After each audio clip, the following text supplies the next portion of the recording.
მეგობრებო, ესეთი გაშლა უნდა გაიგეთოთ ახლა, ეს თქვენი თხოვნებიდან მომდინარეობდა ეს თემატიკა. Ჩემი თქვენ თავი და ის ადამიანი, ვისთანაც დიდი ხანია კონტაქტი აღარ გაქვთ, არც მიწერ-მოწერა, არანაირი შეხებები აღარ გაქვთ, მოკლედ პარტნიორთან, ექსთან, ასე ვთქვათ. Ну, შეიძლება ზოგისთვის ექსია, ზოგისთვის დროებით პაუზა, ესეც ღმერთმა იცის რა და როგორ მოხდება ცხოვრებაში, მაგრამ ვისაც გაინტერესებთ ეს თემატიკა, მოხდება თუ არა თქვენი შეხვედრა შემთხვევით სამყაროსგან ასეთი შანსი გექნებათ თუ არა რომ იხილოთ ერთმანეთი გავიგოთ იმისთვის რომ მიხვდეთ საერთო გაშლა ყველასთვის ყველაფერი არ დაემთხვევა მაგრამ იმისთვის რომ მიხვდეთ რამდენად თქვენია ეს პარტნიორი ვიზაც ჩვენ გაშლას ვაკეთებთ და რამდენად ეს გაშლა არის თქვენი გავიგოთ რა ენერგიებშია ეს პარტნიორი რომ მიხვდეთ თქვენი იქნება ეს გაშლა თუ არა ამოვარდა კარტი Tu stvari amorfis, კიდევ. ვინ არის თქვენი პარტნიორი? პარტნიორი არის ძალიან მენტალურად ძალიან განვითარებული ადამიანი, თусმლით ეს არის ადამიანი, რომელიც ხშირად განმარტოვდება საკუთარ თავთან, საკუთარ ფიქრებთან, უყვარს რაღაცა გამოსავლების პოვნა, ძალიან ბევრი ანალიტიკური განათლებაც აქვს და ამის ასე ვთქვათ თავის თავში ჩაღრმავება და რაღაცა გამოსავლების პოვნა ერთგვარი მისთვის ძალიან ეს თავის თავთან საუბარი, თავის თავთან ცუდის და კარგის აწონ-დაწონის მომენტი, ფიქრი ძალიან გაანალიზებული, სამართლიანი ქმედებები ძალიან უყვარს, განმარტოვება უყვარს, ფიქრი უყვარს საკუთარ თავთან პირველ რიგში ასეთი ადამიანი პერიოდულად რომელიც ნოსტალგიაში ვარდება, რაღაც მოწყენილობაში ვარდება, თითქოს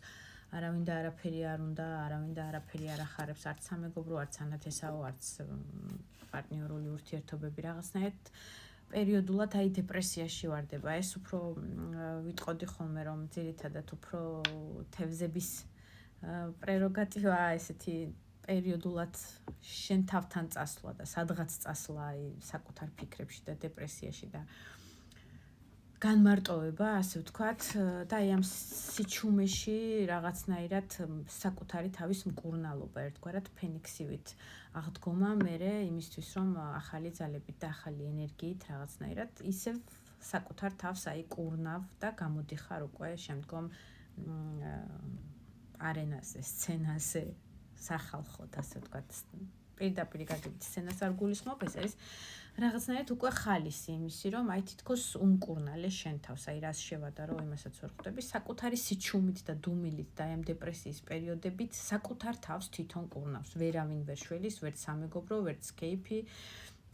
ვერც ვერაფერი მოკლედ და ესეთი პერიოდული დეპრესიული პერიოდები ხშირად აქვს ცხოვრებაში. ადამიანი შეიძლება წარმოადგენდეს ძალოვანი სტრუქტურების წარმომადგენელი იყოს, ვისაც ხშირად შეიძლება რაღაცა შეხლა შემოხლებში უწევს სამუშაო რეჟიმის მდგომარეობა, რაღაცა წინაღობები აქვს ყოველთვის, რაღაცა შეტაკებებია, ბრძოლებია, ომებია, შეიძლება იყოს UFC-ს წარმომადგენელიც კი არ არის, ანუ ამ კარტით ვიტყოდ, აი პირველი მომდის რატომღაც UFC და ესეთი ბრძოლა წესების გარეშე, არ ვიცი ახლა მოკითხვა ჩვენგან მერაბ დვალიშვილს და ილია თოფურიას, მაგრამ სავარაუდოდ ამ გაშლაში ყველა ვერ იქნება ილია თოფურია და მერაბ დვალიშვილი, ეს ხუმრობით რა საკვირველია. ადამიანი აი სულ შეხლა შემოხლაშია, სულ წინაღობებშია, სულ რაღაცის გამკლავებაში, ასევე შეიძლება იყოს ადამიანი, რომელიც საკუთარ ფიზიკურ რაღაცა სპორტულ აღნაგობაზე ძალიან ზრუნავს, წორიკვება უყვარს საკუთარი თავის კუნთების მდგომარეობაში ხილვა, საკუთარი აღნაგობის და ამისთვის არც დროს და არც ენერგიას არ იშურებს და ძალიან ასე იგი ერთგვარი სიამოვნება ამისთვის აი რაც უფრო ძლიერ რაღაცას გაუმკლავდება ეს იქნება მძიმე წონის აწევა თუ რაღაცა შეტაკებები თუ ორთაბრძოლები, ჭიდაობა, ძიუდო და ასე შემდეგ, აი ესეთი ძალოვანი სამუშაო რეჟიმი აქვს ერთგვარი მისი სპორტული ხასიათი, აღნაგობა სპორტული, ძალიან ისეთი დაკუნთული, ძლიერი ადამიანია. გარდა ამისა, შინაგანად არის ძალიან ძლიერი, კიდევ როგორც გითხარით, მიუხედავად იმისა, რომ აი ამ დეპრესიულ პერიოდებში მიდის ხოლმე საკუთარი ფიქრებისკენ მაინც თვითონ კურნავს თავის თავს და გამოდის ისევ ნათელ დღის შუქზე უკვე დამშვიდებული, ასე ვთქვათ, ერთგვარი დეპრესიებიდან. ნუ თუ ატყობთ, რომ შეიძლება თქვენი პარტნიორის იდენტიფიკაცია იყოს და რასაკვირველია, ყველას ერთი და იგივე იდენტიფიკაცია არ გექნებათ, მაგრამ ასე თუ ისე, რომ მიხვდეთ თქვენთვის იქნება ეს გაშლა თუ არა, გავიგოთ, გექნებათ თუ არა ამ ადამიანთან შეხვედრა მოულოდნელად, ვისთანაც დიდი ხანია არც კონტაქტი გაქვთ, არც იცით არაფერი ერთმანეთზე და საერთოდ რაღაცნაირად ერთგვარად წარსულში დარჩა თითქოს დღევანდელი თქვენი გადმოსახედიდან ეს პიროვნება.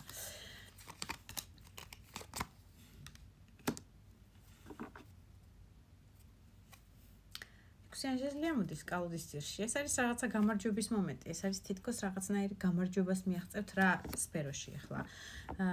მოულოდნელი სიხარული უნდა გეწვიოთ აი ამ თემასთან დაკავშირებით. 3000 ეს არის მოულოდნელი სიხარული კონკრეტულად ამ კარტზე. ბარტყი გამოიჩიკა კვერცხიდან და ხედავთ აი ამ სამეგობროს ამ სამ გოგონას როგორ რაღაცა სიხარული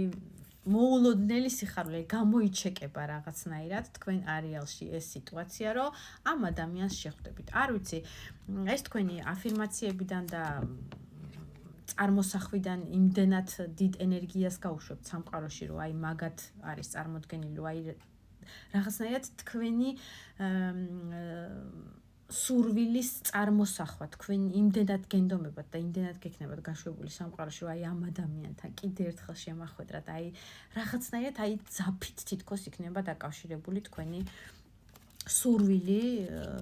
და იმდენად ძლიერი იქნება ეს აფირმაცია, ეს წარმოსახვითი თქვენი უნარი, არა ოცნება, არამედ აი ეს ჯაჭვი ენერგეტიკული, რომ აი ვერ შორდებით, ვერ ივიწყებთ ამ ადამიანს და რაღაცა უხილავი ძაფი არის თქვენ დღესდღეობითაც კი თქვენ ენერგეტიკულ ველში, რომ თითქოს აი ეს თქვენი მაგური წარმოსახვა, ეს თქვენი ეზოთერიკის შეიძლება სიყვარულიც კი გამოგადგეთ, ერთგვარად წაგადგეთ იმ ვარიანტში, რომ სრულიად შემთხვევით, როგორც გითხარით, აი ესე ჩიტივით გამოიჩეკოს სასიხარულო ამბავი, ინფორმაცია მასთან დაკავშირებით. რაზეც შეიძლება მაინდა-მაინც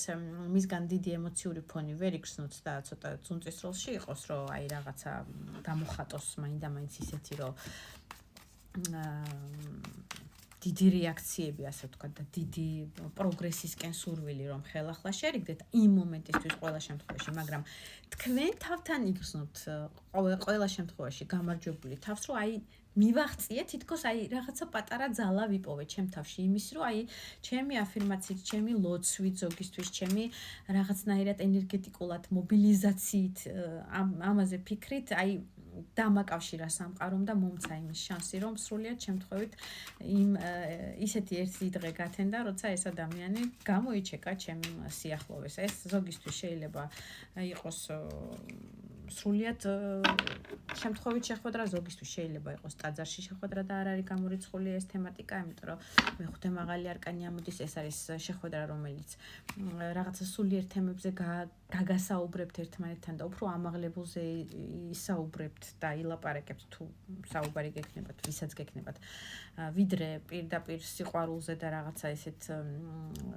ნოსტალგიაზე ერთმანეთთან ურთიერთობაში, თუმცა ამ ადამიანისგან მოდის ძალიან ისეთი მკაცრი ენერგეტიკა, ჰაერის ენერგეტიკა ასევე დომინირებს ამ პერსონაჟში თქვენ პარტნიორში, შესაძლებელია წყობების ასწორის და მერწყულის ნიშანია, ან როგორც გითხარით, ძალოვანი უწყებების წარმოადგენელია და ცივი არახთან კავშირი აქვს და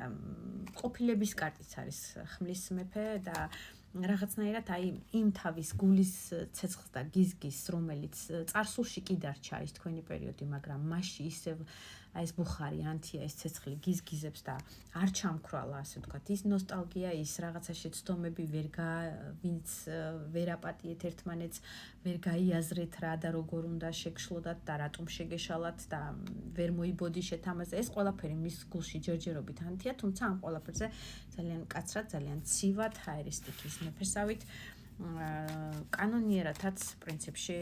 არ გაჩვენებთ თავის აი ამ გულის ფეთქვებს, შანსები თქვენი ურთიერთობის დალაგების პრინციპში შემიძლია ვთქვა, რომ 80%-ისთვის ეს არის წარსულში დარჩენილი მოგონებების ურთიერთობა, რომელშიც ემოციები დღესდღეობითაც ჭარბობს თქვენ ერთმანეთში. ესე